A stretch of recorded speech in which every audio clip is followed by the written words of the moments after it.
Hi guys, it's Mrs. Schacht here. There's your bell.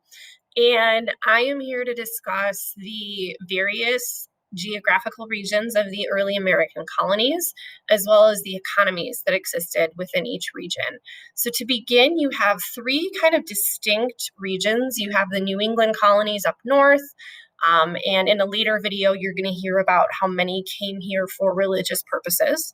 You've got your middle colonies that are going to be known primarily as agricultural colonies.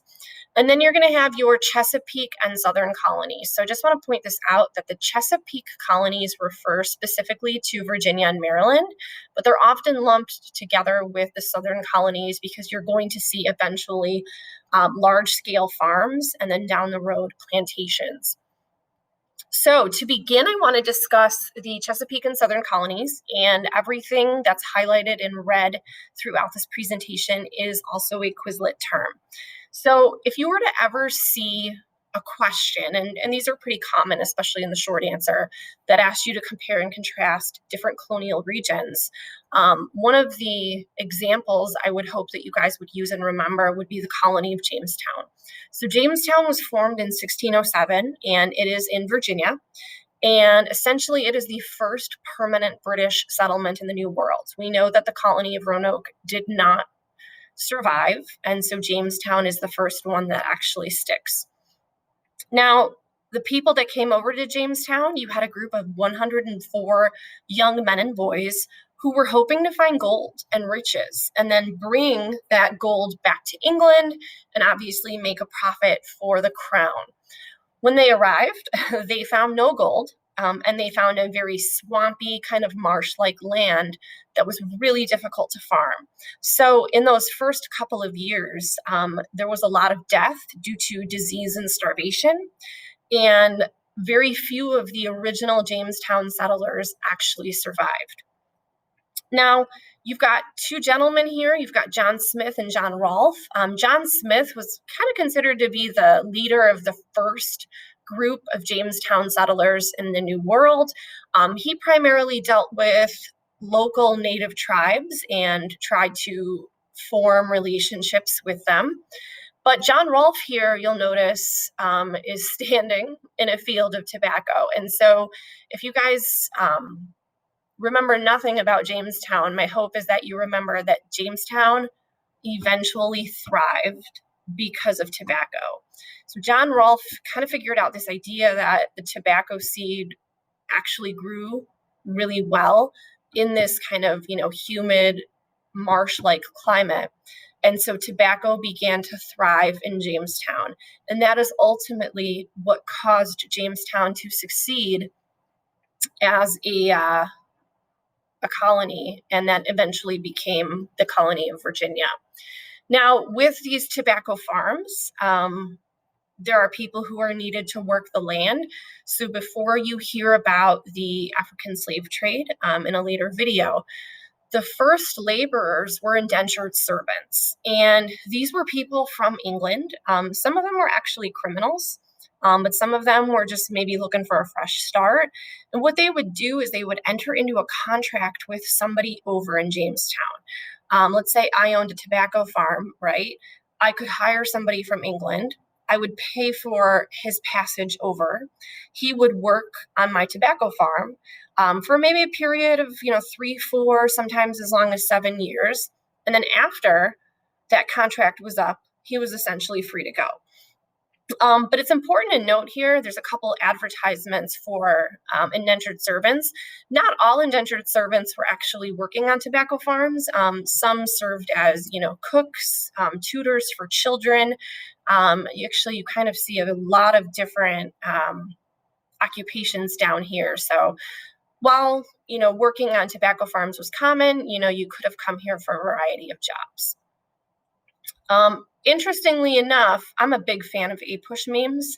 There weren't a lot of women that came to Jamestown early on. And if you think about it, why would they come, right? I mean, Jamestown was essentially a failure for its first couple of years. But one thing that actually did attract women to Jamestown, believe it or not, was government. And so I want to introduce the House of Burgesses. This was established in 1619 in Virginia.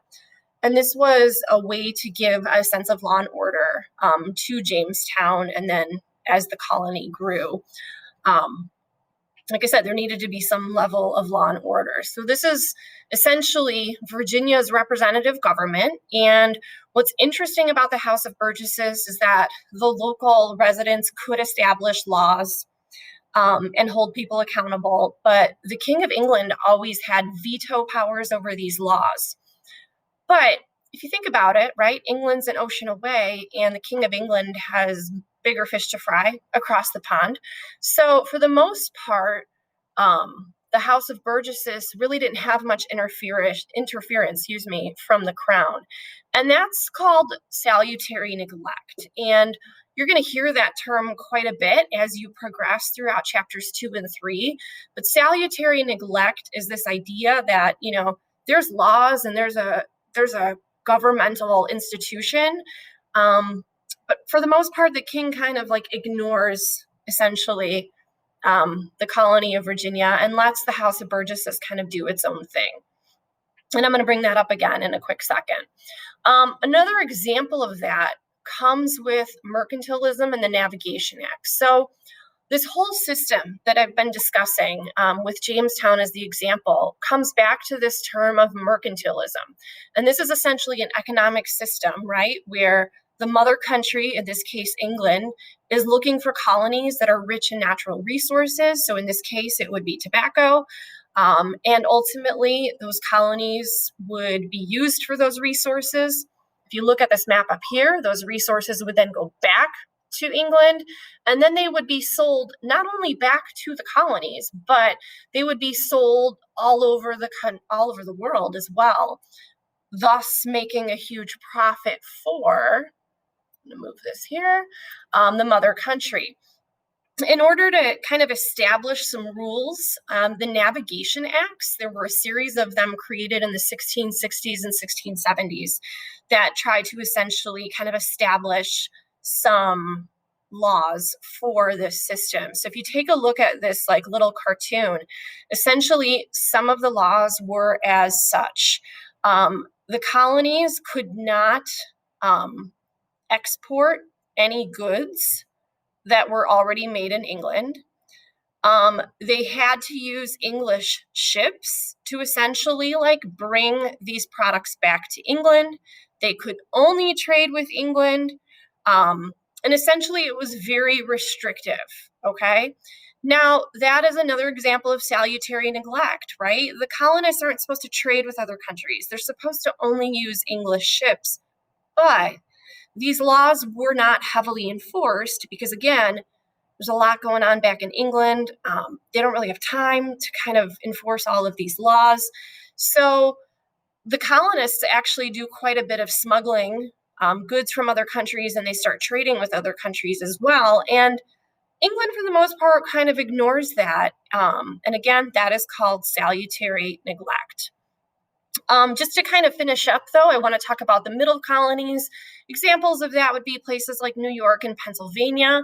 And because the soil is so fertile in the middle colony, you've got a lot of wheat that's produced. So they kind of affectionately become known as the breadbasket colonies. And you're going to hear more about some of the people that settled and the religions that existed as well. And then you have the New England colonies. These are the furthest north. A big example that you're going to hear more about in the next video is the Massachusetts Bay Colony. This is where both the Pilgrims and the Puritans will settle for religious purposes. And if you were a colony, you'd be the Massachusetts Bay Colony.